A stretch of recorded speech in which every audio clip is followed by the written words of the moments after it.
check on that. Yeah, no, Solidus, if you could, I'd like to show your match on stream next. And then everyone else that has a match can get started right now. Ready? Perfect. Alright, let's hop into this. I'll go ahead and knock out some of this admin stuff, and I'll let you take it away, Jerry. Alrighty, so looks like we're going to be seeing the Mew-Two from NE1 and the Ike.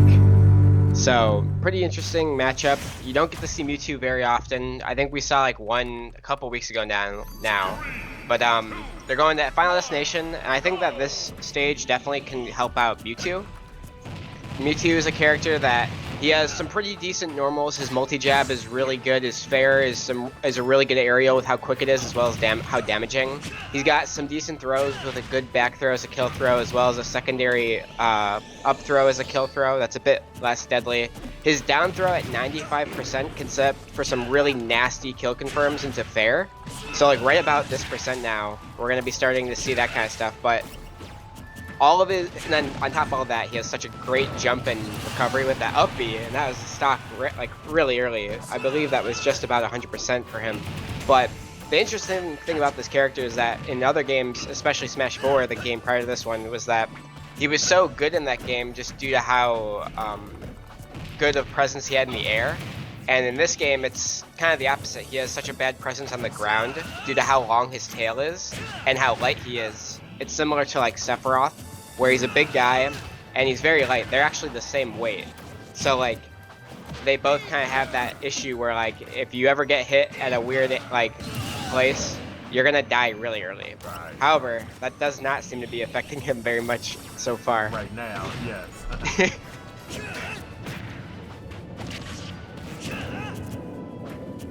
Yeah, I feel like we don't get to see Ike much anymore either. This character, like, I know Smashly, when she used to participate, used a mix of Ike and Byleth, I think it was. But Ike has only gotten better since then. Oh my gosh. The slam with that sword. That's how you get on the board, baby. Yeah, sometimes you gotta let it rip like that and it just works out for you. And I think that especially for a character like Ike, we're gonna be seeing lots of that neutral aerial, but especially since all the changes they've made to him with just some of his like frame data as well as just damaging moves. He now even has like kill confirms from nairs, like reverse nair into up B at like 80%. So like it's really crazy if you're able to take the hit. But that was a really gutsy up B. Going for that counter there as well. The up throw will not do it though. So we're just gonna see that damage wreck on, but yeah, that's gonna do it. Nice. Now, it's been a minute since I tried this replay on this particular stream, so let's see if it works here. Perfect.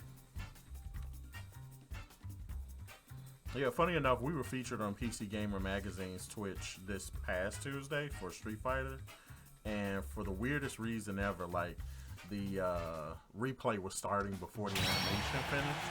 Oh, so weird. We would get like KO, and I was like, well, we're watching a replay of a knockout, so we don't have to worry about too much of what happened there. That's all right, funny. let's see. So Jay2Toxic, Jay2Toxic, who's just joining us for the first time this week, looks like he might be doing a little bit of a character switch. Let's see what happens. Yeah, after that, oh wow, going straight to Snake. We haven't seen Snake. This was definitely one of the big thrills for me when Smash 4 came around. Like I was elated that Snake was in the game. Yeah, like I was very young, but even I, like, however, I think I was like 7 or something, maybe older. Like I was like, wow, Snake's in, no way. He was one of my second most played characters behind Pikachu, who at the time I was like, I love both these characters. And Snake in other iterations of Smash has always been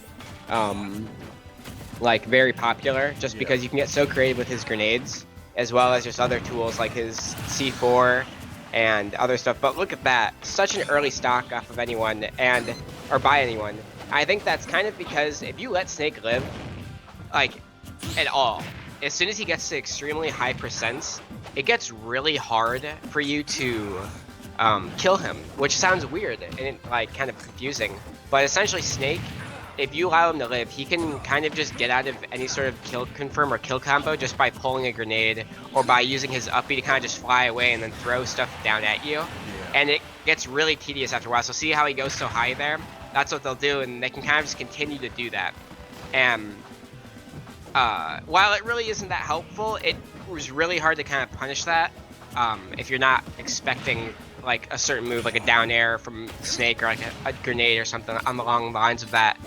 But we're gonna be starting to see this ledge guard from afar with these grenades as well as the forward tilt it was. But it's looking like NE1 is not caring at all. He's just going straight around it, weaving in and out of these grenades and taking that stock. Yeah, I think what he noticed is that, you know, a Snake player, or at least Jay2Toxic at this moment, definitely wanted to play this at a distance. He was just like, let's just close the gap. Yeah, and I think that's, so I've played a lot of games with NE1, and he's actually, I used to play Snake at the beginning of this game. One of my first mains was Snake before I switched to Pac-Man. And so early on in my Ultimate career, we played a lot with like Meta Knight and Pac-Man, or Snake. And so I think that between all the Snakes I know he has matchup experience with, it's gonna be very like simple for him to kind of just figure out like game plans the more he plays them. So I think NE1 is just kind of riding his knowledge in a sense.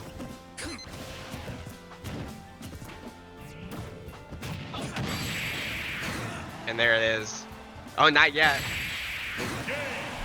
Wow, nice follow up with that up air. Alright, and with that, NE1 wraps that up. Let's go ahead and take a look at the instant replay. Yeah, and so right here, we see, tries to go for so much here, even goes for that, I think that was Nair he went for, goes for that Nikita, goes for literally everything just to try and take a stock off at the end. And then, I think he had a grenade pull that also detonated from down air, but then he was just not expecting NE1 with how fast Mew-Two can be. And that's one of the things that I think people kind of forget about the character is that, sure, he might be light, he might be really easy to hit, but like, it's kind of easy to just like throw out like hitboxes with how fast he is. Yeah. You can catch up to people or wherever they are with his jump height and his speed. So good on NE1. That was a really clean 2-0.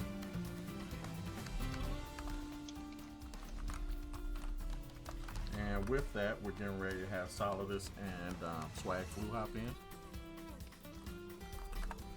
Get them in and then get to myself so I can go ahead and have to christen people on their first tournament.